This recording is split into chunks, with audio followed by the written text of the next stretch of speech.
Speaker, আপনার মাধ্যমে পুরো হাউসকে জানাতে চাই, চিন্তা করেন তো, কথার সাথে বলতো জামাত শিবির, কথার সাথে বলতো জামাত বিএনপি, একসাথেই তো আমরা, আমার হাতে তো এখনো রক্তের দাগ নিয়ে লেগে আছে।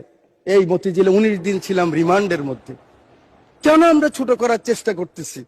আমি বিশ্বাস করি আমার নেতা ছুটে গেলেন একটু আগে, আমার সেই ভাই এখন আছেন, আমার নেতা তারেক রহমান ছুটে গেলেন, ওখানে গেলেন, দেখলেন, সাথে সাথে আমি মনে করি আগামী দিনের রাজনীতির জন্য সংসদে বিরোধী দলের নেতা আপনিও ছুটে যাওয়া উচিত ছিল। আমি জানি না আমার কথা কিভাবে নেবেন, যে মাননীয় সংসদ নেতা, আমি শুনেছি, আমি উপস্থিত ছিলাম, কেন ওনার পিছনে আমি ছিলাম, আপনি গিয়েছেন, উনি বলেছেন আপনার কিছু প্রয়োজন লাগলেও আমাকে বলবেন। এভাবেই রাজনীতিটাকে আমরা এগিয়ে নিতে হবে। বাংলাদেশের মানুষের আকাঙ্ক্ষা এই রাজনীতি, মানুষ আর এই হিংসা প্রতিহিংসা আর দেখতে চায় না। বক্তব্য আমি শেষ করছি।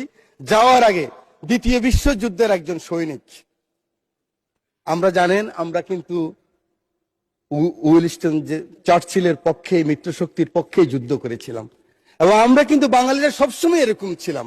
আমরা মুঘলের বিরুদ্ধে ঈসা খাঁ যুদ্ধ করেছে, ফরাজি আন্দোলন, ফকিরি আন্দোলন, এগুলি তো আমরাই করেছি, ইলামিত্রের আন্দোলন আমরাই করেছি, তিতুমিরের বাঁশের কিল্লা আমরাই করেছি।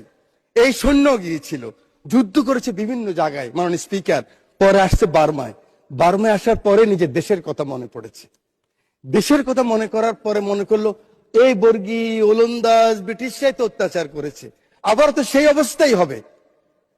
তার স্ত্রীর কথাও মনে পড়েছে। তখন ঢাকায় কিন্তু লণ্ঠনের বাতি জ্বালতো। তো তিনি বলেছেন, পরের জন্য যুদ্ধ করেছি অনেক, পরের জন্য যুদ্ধ করেছি অনেক, এবার তোমার আর আমার যুদ্ধ। যদি বলো এত যুদ্ধ করে কি পেয়েছি? টিউনিশিয়ায় পেয়েছি জয়, উগান্ডায় পেয়েছি জনগণের ভালোবাসা, আর প্রতিবেশী বার্মায় পেলাম ঘরে ফেরার তাগাদা। আমি যেন সেই বাতিওয়ালা, যে পত্ত পত্ত রাস্তায় বাতি জ্বালিয়ে ফিরি, অথচ যার নিজের ঘরে জমে থাকে দুঃস্ব অন্ধকার। এই অন্ধকার আমরা কাটাতে চাই, এই অমনীষা থেকে বের হতে চাই। আমরা সুন্দর স্বাভাবিক সকলের জন্য যে বাংলাদেশ, সেই বাংলাদেশ চাই। আমার নেতা তারেক রহমানের সবার আগে বাংলাদেশ, সেই বাংলাদেশ চাই। আমার রামগতির দায়িত্ব নেতাকে দিলাম, আমার এমপি, আমার নদী ভাঙ্গা মানুষ শহীদুদ্দিন চৌধুরীকে দিয়ে সময় নাই, সেই কারণে সকলের ভালোবাসা চেয়ে, আদর চেয়ে বক্তব্য শেষ করছি।